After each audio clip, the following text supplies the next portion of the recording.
오는 봄이 오면 내 곁으로 온다고 말했지. 딥페이크라는 단어 인자는 다들 익숙하실 기라예. 쉽게 말해가 인공지능 기술을 이용해갖고 사진이나 영상을 그럴듯하게 꾸며 만드는 기지야. 옷에 AI로 만든 영상 많이들 나오고 있다 아닙니까? 그만큼 누구나 쉽게 만들 수 있게 된 겁니다. AI 기술 발전이 참말로 필요하기도 하지만은 이거를 악용하는 사례가 늘고 있다는 게 걱정이라예.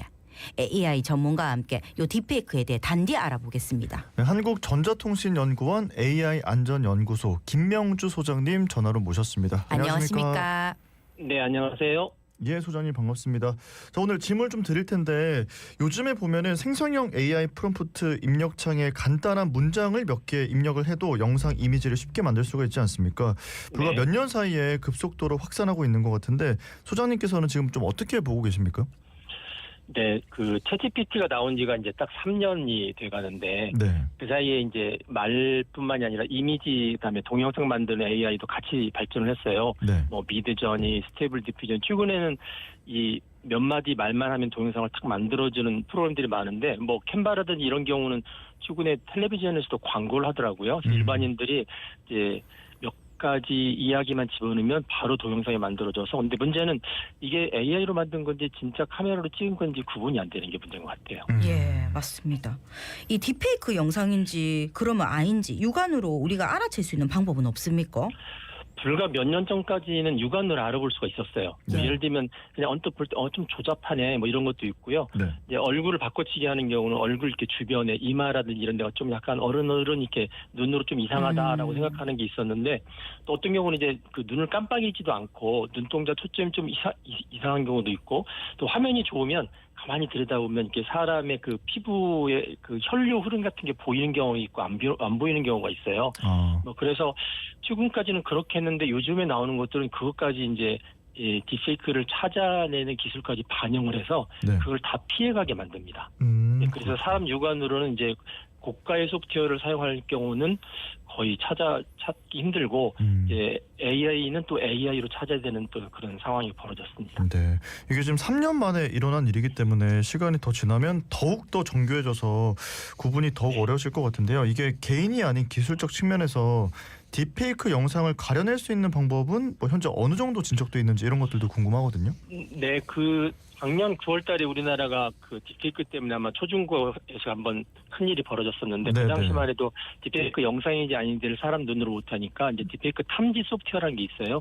그 탐지 소프트웨어를 사용을 했는데 이게 이제 사람 얼굴들은 계속 학습을 하니까 네. 괜찮은 것들은 80 내지 90%까지 찾아냅니다. 아. 찾아내는데 이제 이거를 최근에는 강아지 뭐 여러 가지 것들도 다 딥페이크로 만들거든요. 네. 그렇게 되면 이제 사람이 아닌 것들은 정확도가 반 이하로 뚝 떨어져요.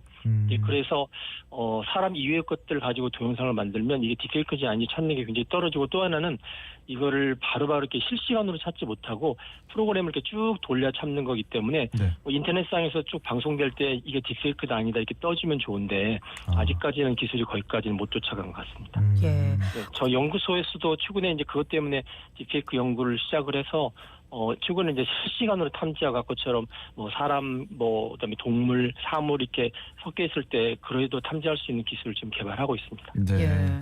그러면 만약에 딥페이크로 인해서 피해를 입었을 때 어째 대처해야 됩니까? 이제 피해자의 피해 상황에 따라 다른데 예를 들어서 이제 이게 딥페이크와 관련된 무슨 포르노물이다, 성폭력과 관련된 것 같으면 이 디지털 성범죄 피해자 신고센터라는 데가 있어요. 예. 작년 9월에 이게 굉장히 유명해졌는데 디지털 피해자 성범죄 피해자 신고센터에 해야 되고 만약에 내 초상권이나 명예침해다 그러면 사실 이제 경찰청에 해야 되고요. 네. 야 이게 허위 광고 아니야? 의약품 무슨 과대 광고 아니야? 그러면은 이게 이제 공정거래위원회나 국민권익위원회 이렇게 사용자들의 피해 양상에 따라서 이게 접수하는 데가 조금씩 다릅니다. 아, 그렇군요. 네. 자, 소장님께서 보시기에 딥페이크 문제를 예방하기 위한 방법은 어떤 게 있다고 보세요? 이 문제를 우리나라 정부에서도 많이 고민했어요. 최근에 이제 인공지능 기본법이 준비가 돼서 내년 1월부터 시행이 되는데 이 딥페이크를 만드는 소프트웨어 그 제작 회사 있죠. 회사들한테 의무사항을 준 거예요. 이 딥페이크로 뭘 만들면 그 밑에다가 얘는 딥페이크로 만들었다, AI로 만들었다라고 이렇게 일종의 표시를 두거나 보통 워터마크라고 하는데 표시를 두거나 고지하거나 뭐 그렇게 해야 된다는 이제 투명성 의무를 부과를 했어요. 근데 네. 문제는 이게 이용자 단에서 그러한 그 워터마크도 빼내고 쓰고요. 그다음에 어떤 이제 그 만드는 사람들은 이렇게 큰 회사가 아닌 작은 회사나 개인 같은 경우는 텔레그램 같은 데다가 아예 그런 워터마크도 안 만들어주면서 딥페이크 서비스하는 데가 되게 많아서 정부가 그렇게 원천적인 노력을 하고 있지만 이게 이제 밑에서 돌아가는 거나 이용자들에 의해서 또 무마되는 경우가 상당히 많아서 이게 이제 더 심각한 문제가 되는 것 같아요. 예. 그러면 딥페이크 관련한 규제는 현재 어느 정도 이루어지고 있습니까? 방금 말씀드렸던 인공지능 기본법 이제 뭐 31조에 그 명시가 되어 있는데 예. 이게 현재는 시행이 안 되고 있고요. 예. 이제 1월부터 시행이 됩니다. 시행되는데 위반할 때 과태료 3천만 원 이렇게 되어 있는데 과태료가 너무 작죠. 그래서 이제 그 기업한테는 뭐 부과하는 부분이 상징적인 거고 실제는 아까 피해 당했던 뭐 성폭력이라든지 아니면 명예훼손이나 어떤 경우는 이제 공직선거법 같은 거 관련돼서 선거 때 가짜 동영상 만들어서 표심을 흔드는 경우가 있는데 이런 경우는 이제 선거법 이렇게 처벌하는 그 법에 따라서 규제들이 상당히 많이 다르고 또 하나는 최근에 이제 의사 가운을 입고 나오거나 약사 가운을 입고 나와서 네. 뭐 약 같은 거 선전하는 경우가 있잖아요. 이건 예, 또 예. 의료법에 의해서 또 처벌이 됩니다. 네, 네.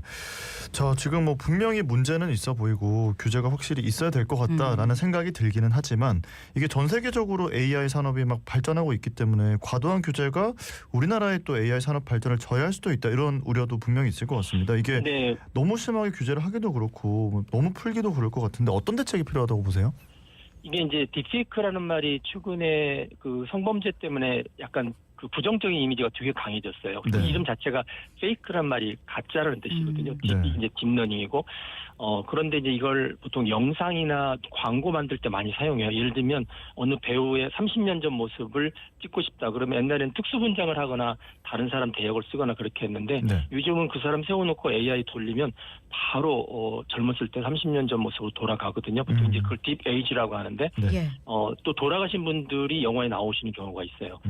그래서 뭐 에일리언, 로물루스 이런 데 보면은 한 2년, 3년 전에 죽었던 이안 홈이라는 배우를 다시 AI로 살려서 출연시킨 적도 있기 때문에 네. 이쪽 이제 컨텐츠 만드신 분들한테 너무 좋은 거죠. 그런데 이제 그거는 좋은 목적으로 쓰는 거고 말처럼 어떤 나쁜 목적, 어떤 사람이 하지도 않았는데 한 것처럼 거짓으로 꾸민다거나 아니면 사실이 아닌데 거짓을 사실처럼 퍼뜨린다거나 뭐 그럴 때는 문제가 되니까 원천적으로 이 기술을 없애자고 할 수는 없고요. 네. 또 이제 좋게 쓰이는 게 있기 때문에 결국 이제 이용자 단에서의 어떤 처벌 규정이나 아니면 이용자들의 이용하는 의식 수준의 변화 이게 진짜 중요한 것 같습니다. 예. 이 딥페이크 기술 자체가 문제가 아니라 이를 악용해서 만드는 불법 영상이 문제가 되는 건데 요 딥페이크의 순기능도 좀 짚어주신다면요? 이제 방금 말씀드렸던 것처럼 뭐 영화 산업에서는 이게 진짜 좋은 기술이에요. 예. 옛날에는 실제 어떤 장면을 만들기 위해서 몇 개월씩 걸렸던 부분들이 딥페이크나 최근에 이제 소라2도 나오고 그랬는데 네. AI를 쓰면 불과 한두 시간 만에 몇 개월 거 작업을 이렇게 해내거든요. 그러니까 영화 제작자나 콘텐츠 제작자들한테는 이 AI만큼 특히 생성형 AI만큼 절대적으로 좋은 도구가 지금까지 중에 없었던 거예요.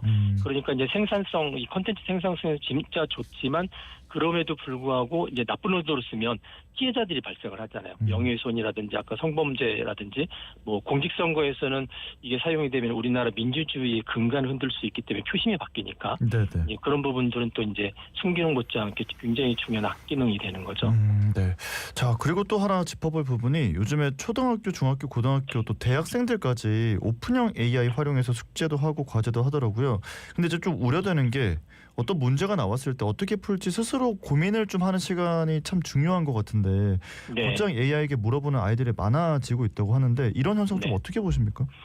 보통 이제 AI가 많이 나오니까 어른들이 자기는 이제 AI를 잘 모르니까 네. 이 AI 때문에 아이들이 막 그렇게 하는 부분들을 보면서 걱정을 많이 해요. 저거 다 AI로 작문해서 내고 뭐 글 쓰고 찾아보는데 제 머릿속에는 AI가 만약에 없으면 뭐가 들어가 있을까 이런 걱정을 하잖아요. 네. 그 걱정이 맞습니다. 사실 AI 전문가가 아니기 때문에 그 걱정을 표현하지 못하는데 네. 예. 어르신들이 그런 표현을 하셔도 돼요. 왜냐하면 이게 업무 효율성을 높이는 거하고 자기가 스스로 생각의 힘을 기르는 거하고는 전혀 다른 거예요. 그래서 우리 학생들 때는 사실은 생각하는 힘을 길러야 되고 관계를 중시해야 되는데 이걸 자꾸 AI하고 의존해서 하다 보니까 숙제도 금방 하고 AI하고 너무 대화를 많이 하니까 인간관계가 이제 줄어들기 시작하는 거죠. 그러면서 굉장히 우려스러운 거고요. 특히 챗GPT나 제미나이 같은 AI는 할루시네이션이라는 게 있습니다. 얘가 사실이 아닌 것을 말해주는데 네. 보통 한 20-30%가 나오는데 그게 사실인지 아닌지를 비판할 수 있는 능력이 본인한테 있어야 쓰는 건데 자기 생각이 없으면 그걸 그대로 수용하거든요. 그래서 네네.